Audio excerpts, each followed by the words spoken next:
Bonjour, soyez bénis en Jésus. Connaissez-vous l'histoire de Déborah? D'abord, laissez-moi vous dire qu'il y a 2 personnes dans la Bible dont on parle qui se nommaient Déborah. La première était la nourrice de Rebecca, qui était la femme d'Isaac, le fils d'Abraham, un des fils d'Abraham. Et la deuxième est celle qui nous intéresse aujourd'hui. On nous la présente dans le livre de Juges comme une juge. C'était une femme, c'était une juge et c'était aussi une prophétesse. Et c'est d'elle que nous allons parler aujourd'hui.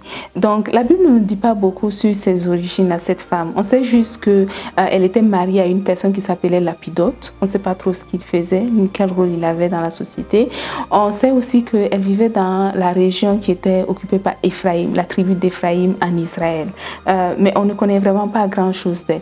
Quel était le rôle de juge qu'elle devait jouer à l'époque? Donc à l'époque, si vous vous rappelez, d'abord dans l'histoire avec Moïse avait établi un certain nombre de personnes qu'il appelait juges, qui étaient chargés de régler, on va dire, les problèmes les plus simples dans le peuple. Donc, quand il y avait des petits litiges, de petites querelles de voisinage, on allait chez le juge et c'était le juge qui aidait à trouver des solutions. Et avec le temps, lorsque Moïse est mort, que Josué est mort, le principe a été plus ou moins conservé.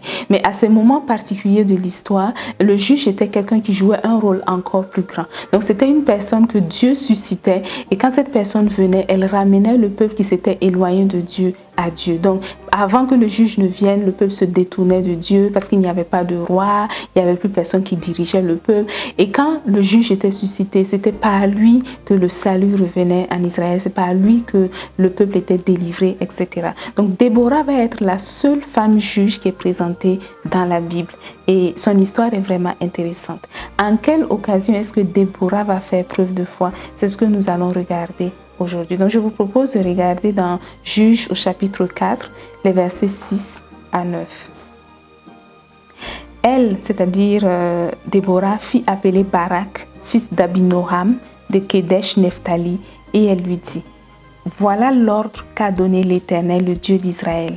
Va faire le recrutement sur le mont Tabor et prends avec toi 10 000 hommes, des fils de Nephtali et des fils de Zabulon. Le verset 7.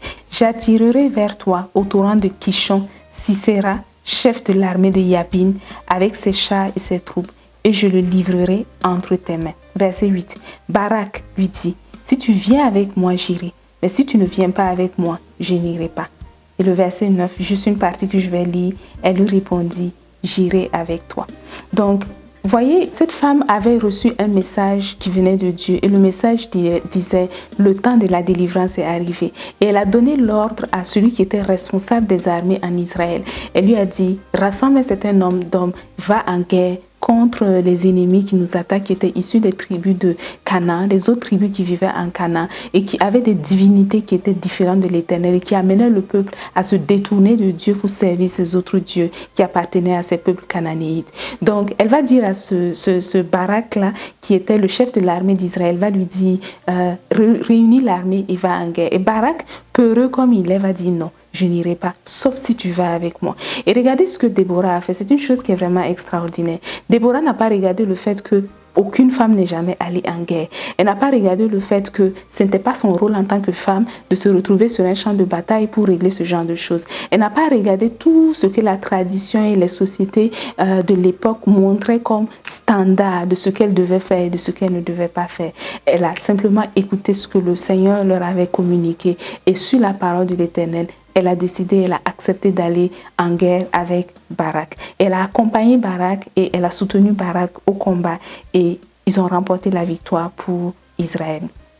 Donc, ça c'est une histoire qui est vraiment intéressante, qui montre que nous ne devons pas être limités par les traditions. Lorsque le Seigneur nous donne une parole, nous devons avoir le courage nécessaire, le zèle nécessaire, la détermination nécessaire d'aller au bout, de ne pas reculer, de ne pas nous laisser ralentir par quoi que ce soit. Tout ce qui sera nécessaire à faire, nous pouvons avoir le courage de nous lancer et de le faire parce que nous croyons à la parole de Dieu. Comme je vous l'ai dit aussi précédemment, Déborah nous donne ici un exemple. Tout ce que nous avons à faire, c'est imiter sa foi. Jésus est notre modèle et c'est à lui que nous cherchons à ressembler.